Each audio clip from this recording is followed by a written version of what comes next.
यो हो समाचारको साथमा नेपाल टेलिकमको 4G नै पर्फेक्ट छ। नेपाल टेलिकम राष्ट्रको सञ्चार। अजोड इन्सुरेन्स हरेक कदमको सहयात्री। Have any sort of health issues? Do visit Norvik International Hospital, Thapatali. घरे घरमा हिमगिरी। श्री लालीगुराँस बहुउद्देश्यीय सहकारी संस्था लिमिटेड, मुख्य कार्यालय Pulchowk Lalitpur. Sunrise bank, rising to serve. हामी सँगसँगै। PNB हस्पिटल, स्वास्थ्य उपचारको क्षेत्रमा अग्रणी hospital. 2 PM noodles, life to awesome.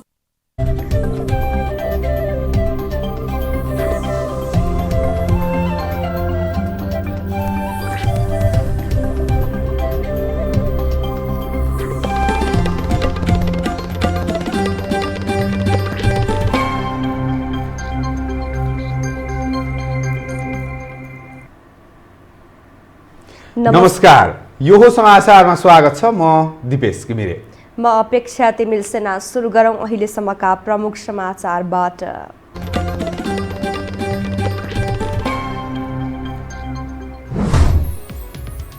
सरकार विरुद्ध संयुक्त आन्दोलनमा जान कङ्ग्रेस र जसपालाई नेकपा अध्यक्ष नेपालको प्रस्ताव। छुट्टा छुट्टै सङ्घर्षमा उत्रने दुई दलको निर्णय।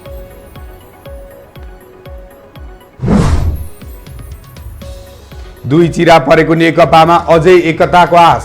दुवै पक्षका आफ्नै शर्त, पार्टीको वैधानिकता र चुनाव चिन्ह चिन्ताको विषय।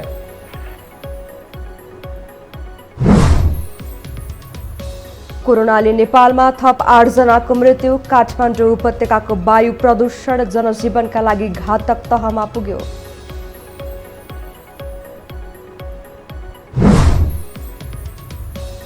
कृषि क्षेत्रमा प्रत्यक्ष वैदेशिक लगानी भित्र्याउने सरकारको नीतिप्रति व्यवसायी असन्तुष्ट। निर्णय शङ्कास्पद रहेको भनाए।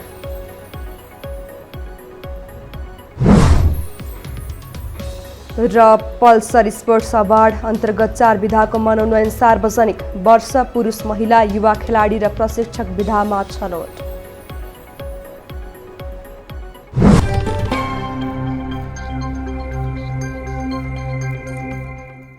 अब समाचार विस्तारमा। प्रतिनिधि सभा विघटन विरुद्ध यतिखेर मुख्य गरी नेकपा दाहाल नेपाल पक्ष, कङ्ग्रेस र जसपा आन्दोलनमा छन्।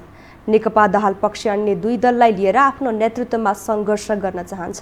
लक्ष्य एउटै भए पनि कङ्ग्रेस र जसपाले एक्लै आन्दोलनमा उत्रिन चाहेका छन्। एक रिपोर्ट। प्रधानमन्त्री केपी शर्मा ओलीले पुष 5 गते प्रतिनिधि सभा विघटन गरेपछि पुष 7 गते नेपाली कङ्ग्रेस, जनता समाजवादी पार्टी र नेकपा दाहाल नेपाल पक्षले 3 दलको बैठक गरी सामूहिक आन्दोलन गर्ने तयारी गरेका थिए। तर 3 दल बीचको आपसी असमझदारीका कारण यी दलले छुट्टा छुट्टै आन्दोलनको मनस्थितिमा पुगेका छन्। संसद विघटनपछि अत्तालिएको नेकपा दाहाल नेपाल पक्षले विपक्षी दलको साथमा सामूहिक आन्दोलनको मोर्चा बनाएर अघि बढ्न खोजे पनि अन्य दलले चासो देखाएका छैनन्। तर नेकपा दाहाल नेपाल पक्षका अध्यक्ष माधव कुमार नेपालले पुनः सामूहिक आन्दोलनमा जान जसपा र कङ्ग्रेसलाई आग्रह गरेका छन्। उनले आफैले प्रस्ताव गरेका प्रधानमन्त्री घाँडो भएको भन्दै ओलीले प्रतिनिधि सभाको घाँटी अठ्याएर लोकतन्त्रकै हत्या गर्ने प्रयास गरेको आरोप लगाए। हामीले नै बोकेर ल्याएको नेता, मैले नै प्रस्तावित गरेको दलको नेता, मैले नै प्रस्तावित गरेको प्रधानमन्त्री अब घाँडो हुन पुग्यो। संविधानमा प्रष्ट रूपमा लेखेको छ, धारा 76 को धारा 1 अन्तर्गतको प्रधानमन्त्री, बहुमतको पार्टीको नेता प्रधानमन्त्रीको पदमा आसीन गर्ने हुनेले प्रतिनिधि सभा विघटन गर्ने कुनै प्रावधान छैन। कङ्ग्रेसका वरिष्ठ नेता रामचन्द्र पौडेलले प्रधानमन्त्री ओलीको सिफारिसलाई राष्ट्रपतिले आँखा चिम्लेर हस्ताक्षर धस्काएको भन्दै अब न्यायालयबाट मात्रै आश बाँकी रहेको बताए। झण्डै 3 वर्ष 2/3 सरकार चलाएर असफल भएका ओलीले संसद र संविधानमाथि रिस पोखेको दावी गरे। राष्ट्रपतिका अलिअलि ठाउँ थियो, उहाँले त आँखा चिम्लेर लगाइदिनु भयो। तर कमसेकम एउटा आशाको केन्द्र सर्वोच्च अदालत छ। सर्वोच्च अदालतसँग हामीले सिधा भन्नुपर्छ, यो प्रतिनिधि सभा कुनै पनि आधार, वैधानिक आधार, कानुनी आधार, संवैधानिक आधार बिना नै त्यसै जबरजस्ती प्रधानमन्त्री र राष्ट्रपतिले विघटन भयो भनिदिनु भएको छ। जनता समाजवादी पार्टीले भने प्रतिनिधि सभा विघटन असंवैधानिक र अलोकतान्त्रिक भएको भन्दै संसद जीवितै रहेको दावी गरेको छ। जसपाका अध्यक्ष उपेन्द्र यादवले प्रधानमन्त्रीले अधिकार क्षेत्र बाहिर गएर प्रतिनिधि सभा विघटन गरेको भन्दै डटेर विरोध गर्ने बताएका छन्। असंवैधानिक तरिकाले यो संविधानमाथि कु गरिकन जुन संसद विघटन गर्ने भङ्ग गर्ने कार्य भएको छ, यस समस्याले दूरगामी रूपमा नेपाललाई कसरी लोकतान्त्रिक मूल्य र मान्यताबाट अल्ग्याउने छ भन्ने जानकारी दिने र उनीहरूको पनि स्पष्ट धारणा माग गर्ने। जसपाले संसद पुनः स्थापनाको माग राखेर 2 साताको आन्दोलन घोषणा गरेको छ। यसको सुरुवात मंगलबार कांग्रेस र नेकपा दाहाल नेपाल पक्षको सहभागितामा गरिएको हो। कांग्रेसले यसअघि नै सरकार विरुद्ध आन्दोलन घोषणा गरिसकेको छ। अन्य दललाई साथमा लिएर शक्ति देखाउन खोजेको नेकपा दाहाल नेपाल पक्ष यससँगै अन्यलग्रस्त स्थितिमा पुगेको छ। यो हो टेलिभिजनका लागि सन्तोष बिके थापा, काठमाडौँ। नेपाल कम्युनिस्ट पार्टी नेकपा दाहाल नेपाल पक्षका प्रवक्ता नारायण काजी श्रेष्ठले संविधान अनुसार प्रतिनिधि सभा पुनः स्थापना हुनेमा ढुक्क रहेको बताउनु भएको छ। काठमाडौँमा आज सञ्चारकर्मीसँग कुरा गर्दै प्रवक्ता श्रेष्ठले संविधानमै नभएको व्यवस्था टेकेर गरिएको संसद विघटन न्यायालयबाट सदर नहुने बताउनु भएको हो। उहाँले न्यायालय र संवैधानिक आयोगले प्रधानमन्त्रीसँग प्रभावित भएर निर्णय नगर्ने विश्वास व्यक्त गर्नुभयो। सरकारले दबाव र प्रभावमा पारी आफू अनुकूल निर्णय गर्न बाध्य पारे जनताले सडकबाट निष्पक्ष निर्णय गर्ने उहाँको भनाइ छ। मत प्राप्त गर्ने प्रधानमन्त्रीलाई संसद विघटन गर्ने कुनै अधिकार संविधानले दिएको छैन। सरकार बन्यो भने मात्रै, सरकार नबने त सरकार त चाहियो देशमा। संसदले सरकारै बनाउन सकेन भने के गर्ने भन्दाखेरि त्यतिखेर त अर्को चुनावमा जानुपर्छ भनेर संसद विघटनको अवस्थाको चर्चा गरेको छ। अदालतमा पनि सेटिङ मिलाइया छ, निर्वाचन आयोगमा पनि सेटिङ मिलाइया छ। त्यसैले संसद पुनर्स्थापित पनि हुँदैन, निर्वाचन चिन्ह पनि कहीँ जाँदैन भनेर प्रचार गरेकै भरमा त्यस्तो हुन्छ त? हुँदैन।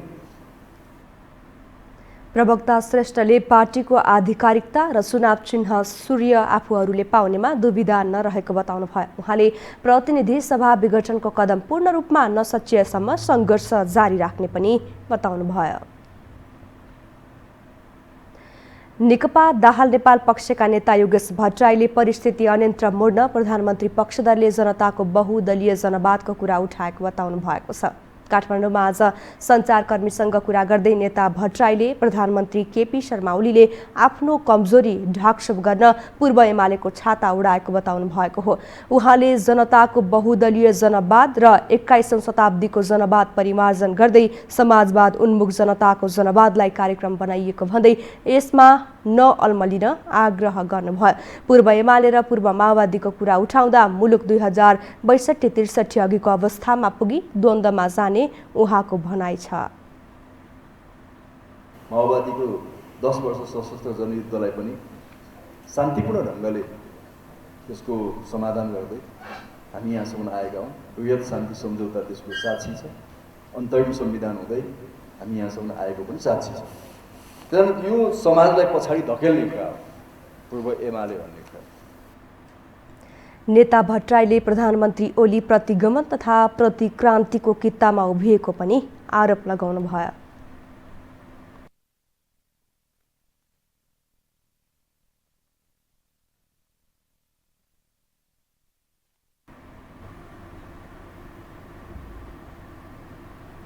अब बाँकी समाचार।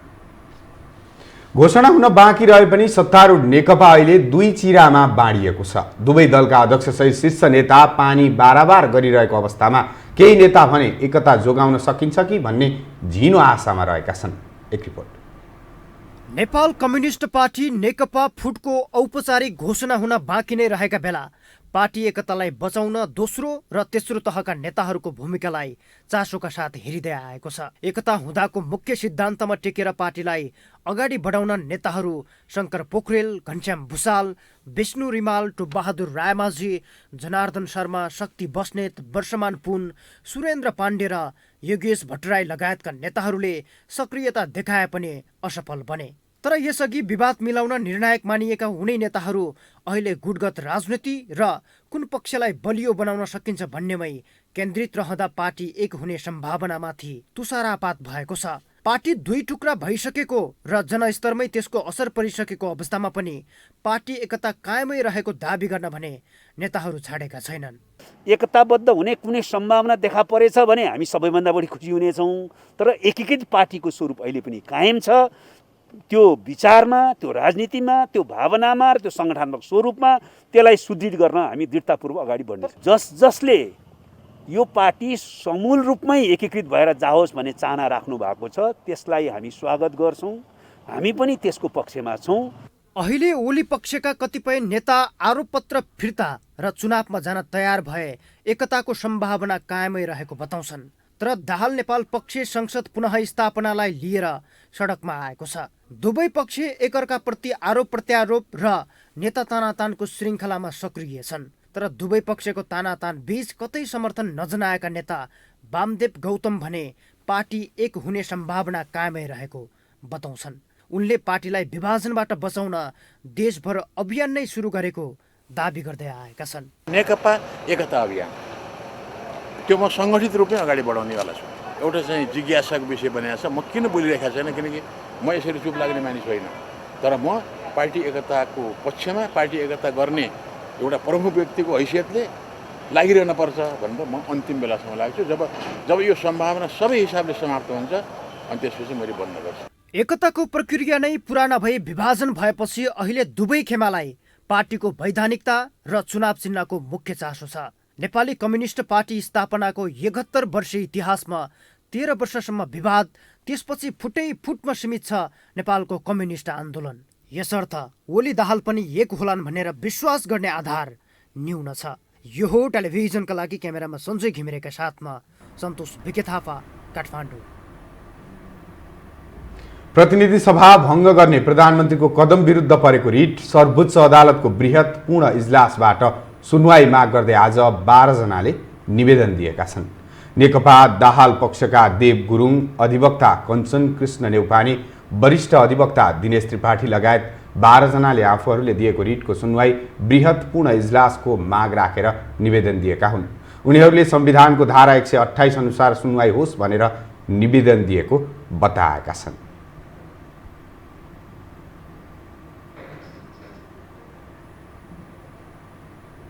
हामीसँग समाचार अझै बाँकी छन्। अहिलेलाई विश्राम।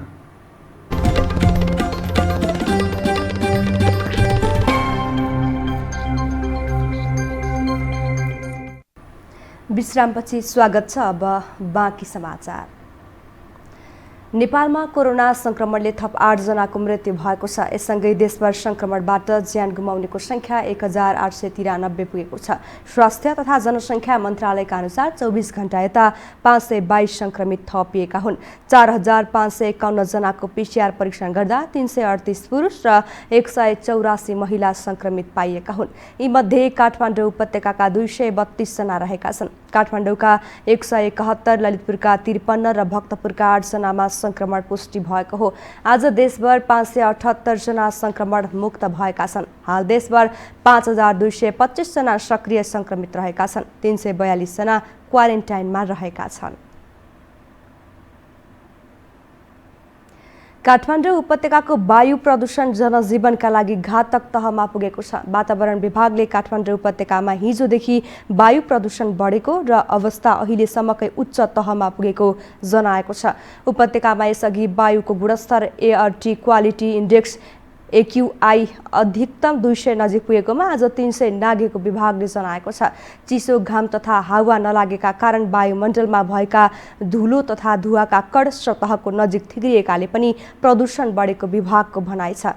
जनस्वास्थ्यविदका अनुसार प्रदूषणका कारण आँखा पोल्ने, रुगा लाग्ने, खोकी लाग्ने, छाला चिलाउने लगायतका लक्षण देखिएका छन्।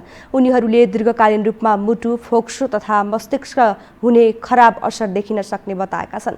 यसैबीच सरकारले काठमाडौँ सहितका शहरमा वायु प्रदूषण घातक तहमा पुगेकाले सकभर घर बाहिर ननिस्कन आग्रह गरेको छ। विभागले सूचना निकालेर घर बाहिर ननिस्कन बालबालिका, वृद्ध, दम, खोकी, श्वास प्रश्वास लगायतका समस्या भएका व्यक्तिलाई समेत आग्रह गरेको छ। नेपाल एकीकरणकर्ता पृथ्वीनारायण शाहको योगदानलाई अवमूल्यन गरेको भन्दै सरकारवालाले असन्तुष्टि जनाएका छन्। पृथ्वीनारायणको जन्म जयन्ती नजिकै गर्दा अभियन्ताहरू यसरी जुर्मुराएका हुन्। एक रिपोर्ट। संघीय गणतन्त्रात्मक व्यवस्थामा पनि न्यूनतम आवश्यकता पूरा नभएको र नेतृत्वकर्ता कुर्सीकै लडाईँमा व्यस्त रहेको भन्दै जनआक्रोश चुलिएको छ। कतिपयले यो व्यवस्था असफल भइसकेको भन्दै मुलुकमा राजतन्त्र ल्याउनुपर्ने तर्क समेत गरिरहेका छन्। यस्तो बेला मंगलबार एक अन्तर्क्रियामा सरकारवालाले राष्ट्र निर्माता पृथ्वीनारायण शाहको योगदानलाई अवमूल्यन गरेको भन्दै असन्तुष्टि पोखे। त्यस्तै वरिष्ठ अधिवक्ता बालकृष्ण न्यौपानेले इतिहास मेटाउन खोजिएको आरोप लगाए। हामीहरूले एउटै के भनेका छौँ भने यो अहिलेको 62-63 सालबाट खडा बनेको संरचनाले यो देशलाई तहस नहस पार्यो, आर्थिक रूपले सिद्ध्यायो, सामाजिक रूपले सिद्ध्यायो, जातीय द्वन्द्वले सिद्ध्यायो। यसको अर्थ के हो भने इतिहासमा नेपाल मानचित्रमा नेपालको चित्र समाप्त हुन पनि सक्छ। अहिले हेरौँ हाम्रा दुईटा देशका परस्पर विपरीत देशका मान्छेहरू बारम्बार भ्रमणमा आइरहेका छन्। एउटा आउँछ अर्को जान्छ, अर्को जान्छ अर्को आउँछ।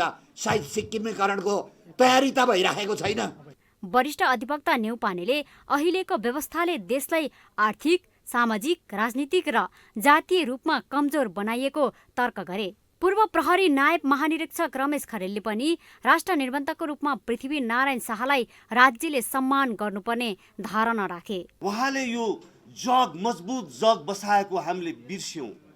हामीले दुर्भाग्यवश उहाँको शालिग विस्थापित गर्यौं, उहाँको शालिग तोडफोड गर्यौं र उहाँले जुन नेपालको एउटा चाहिँ भिजन, एउटा स्वाभिमान, एउटा निष्ठा, एउटा इमानदारीता देखाएर यो देशलाई जोगाउनु भयो, त्यसको अवमूल्यन गर्यौं। अब यो हामी नेपाली 3 करोड नेपाली दाजुभाइ दिदीबहिनीहरू सहन सक्दैनौँ भनेर हामी एकत्रित भएका हौं। अभिनेत्री मनिषा कोइरालाले भने राज्यले वास्ता नगरे पनि नागरिक तहबाटै पृथ्वीनारायण शाहको योगदानलाई चिरस्थायी बनाउनु पर्ने तर्क गरिन्। पछाडि जे भयो अब चाहिँ नि मलाई लाग्छ समय आइसकेको छ सबै हामी राष्ट्रभक्त, सबै नेपाली जना जो कि हाम्रो नेपाललाई स्वाभिमानसँग हामी बाँच्न चाहन्छौँ, जिउन चाहन्छौँ भन्ने हामी समस्त नेपालीहरूलाई चाहिँ नि एकजुट भएर हामी अगाडि आउनुपर्छ भन्ने म ठान्दछु।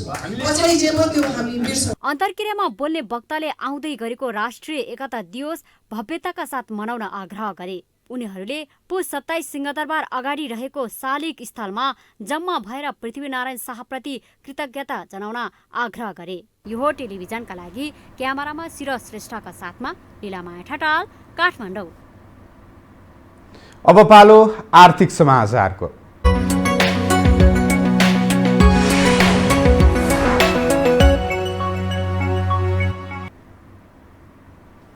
सरकारवालाहरूले कृषि क्षेत्रमा प्रत्यक्ष वैदेशिक लगानी भित्र्याउने सरकारको नीति गलत भएको बताएका छन्। काठमाडौँमा आज आयोजित कार्यक्रममा उनीहरूले कृषिमा वैदेशिक लगानी ल्याउने सरकारको निर्णय फिर्ता हुनुपर्ने बताएका हुन्।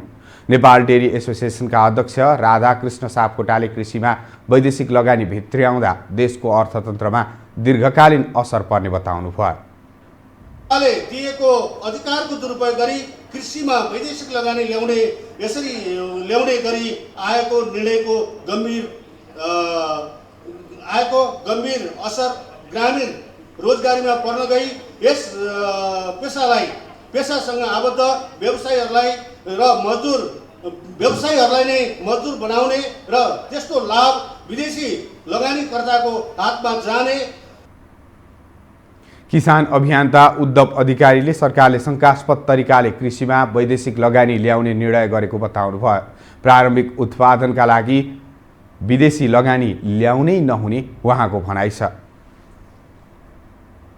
उत्पादनका क्षेत्रमा समेत चाहिँ त्यो यो खालको नयाँ निर्णय जो क्याबिनेटले गर्यो यो एकदमै यो एक खालको स्वीकार गर्न योग्य छैन र यस्ता खालका निर्णयबाट सरकार पछाडि हट्नुपर्छ र वैकल्पिक बाटोहरू अवलम्बन गरिनुपर्छ। मन्त्री परिषद बैठकले कृषि क्षेत्रमा डेरी उद्योग, पशुपक्षी पालन, महुरी पालन, माछा पालन, फलफुल, तरकारी लगायत कृषिका प्राथमिक उत्पादनसँग सम्बन्धित क्षेत्रमा शर्तसहित प्रत्यक्ष वैदेशिक लगानी खुला गर्ने निर्णय गरेको थियो। यस सम्बन्धी निर्णय पुस 20 गते राजपत्रमा प्रकाशित भइसकेको छ। नेपाल स्टक एक्सचेन्ज नेप्से साताको तेस्रो दिन आज सामान्य अङ्कले घटेको छ। नेप्से 3.54 अङ्कले घटेर 2165.49 बिन्दुमा पुगेको छ भने 4,56,63,81,178 रुपियाँ बराबरको कारोबार भएको छ। नेप्सेका अनुसार आज कारोबार भएका कुल 12 समूहमध्ये 9वटा समूह घटेका छन् भने अन्य 3वटा समूह भने बढेका छन्।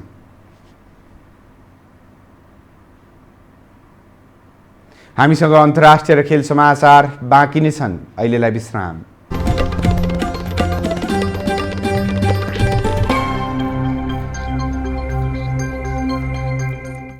विश्रामपछि स्वागत छ। अब अन्तर्राष्ट्रिय समाचार।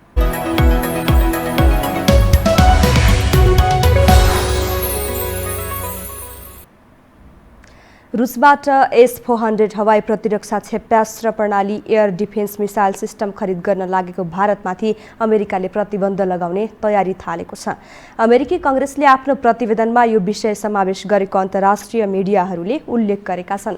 अमेरिकाले भारतलाई रक्षा नीतिमा व्यापक परिवर्तन गर्न र विदेशी लगानी भित्राउन दबाव बढाइरहेको छ। कङ्ग्रेसको स्वतन्त्र अनुसन्धान विभाग कङ्ग्रेस रिसर्च सर्भिस CRSले सदनलाई बुझाएको प्रतिवेदनमा रुससँग प्रविधि साझेदारी र सह उत्पादनतर्फ भारत निकै परास्त देखिएको आरोप लगाइएको छ। अब पालो खेल समाचारको।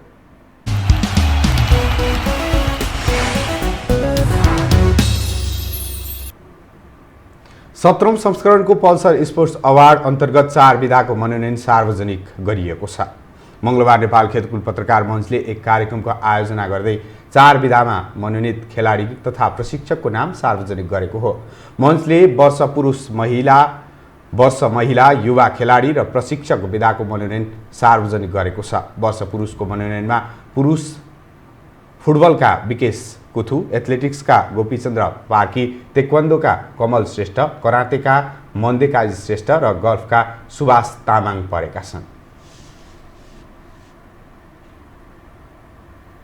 खेल समाचारसँगै हामी यो समाचारको अन्त्यमा आइपुगेका छौँ। जाँदा जाँदै प्रमुख समाचार पुनः एकपटक।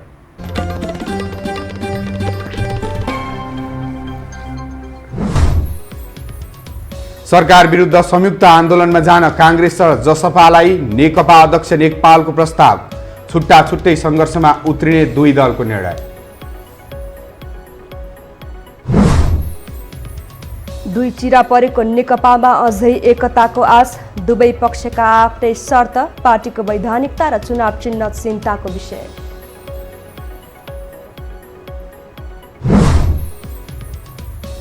कोरोनाले नेपालमा थप 8 जनाको मृत्यु। काठमाडौँ उपत्यकाको वायु प्रदूषण जनजीवनका लागि घातक तहमा पुग्यो।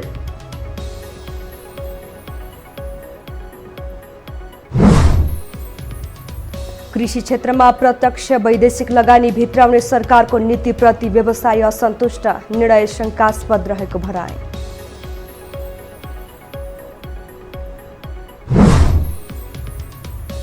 र पल्सर स्पोर्ट्स अवार्ड अन्तर्गत 4 विधाको मनोनयन सार्वजनिक। वर्ष पुरुष महिला युवा खेलाडी र प्रशिक्षक विधामा छनौट।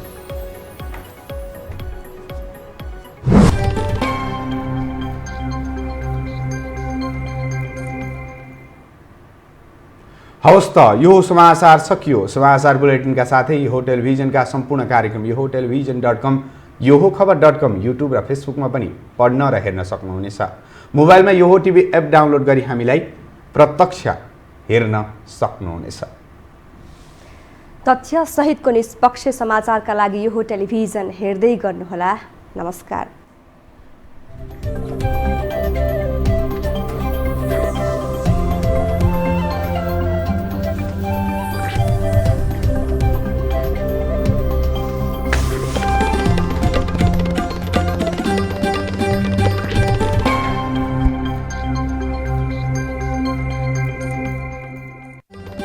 यो हो समाचारको साथमा नेपाल टेलिकमको 4G नै पर्फेक्ट छ। नेपाल टेलिकम राष्ट्रको सञ्चार। अजोड इन्सुरेन्स हरेक कदमको सहयात्री। Have any sort of health issues?